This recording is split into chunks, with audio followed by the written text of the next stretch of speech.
តទឹកស្អាតខៀវថ្លាប្រែកត្រាញផងណាមានសួនកំសាន្តរុំដួលជើងភ្នំដុំលៀងហាត់ប្រានផែក្តាមលក់បានទំនប់រលកឆ្នេរឯកការៀកជប់កំពង់ផា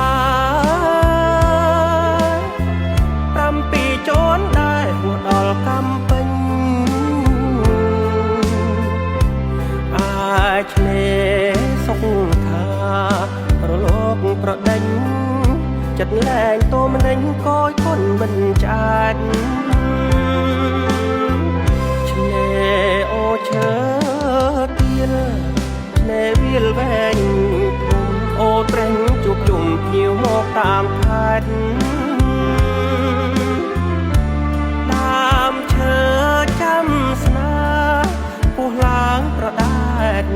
ចូលរួមជាផ្នែកតំបន់ទេសចរ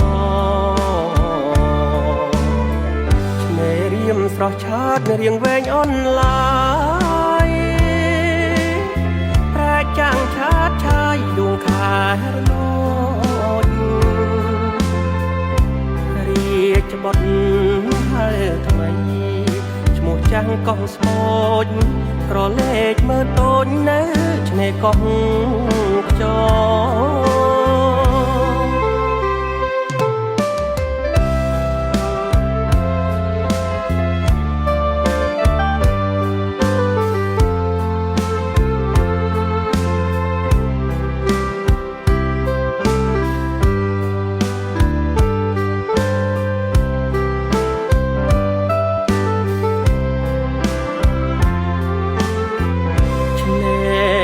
ឈើ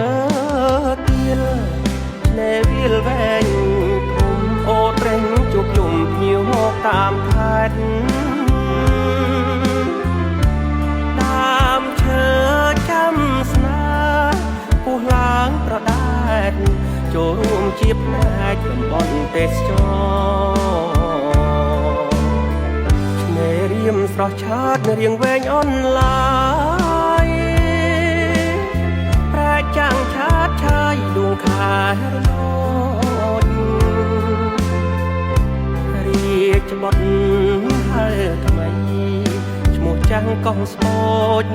ក្រឡេកមើលតូចនៅឆ្នេរកោះខ្យល់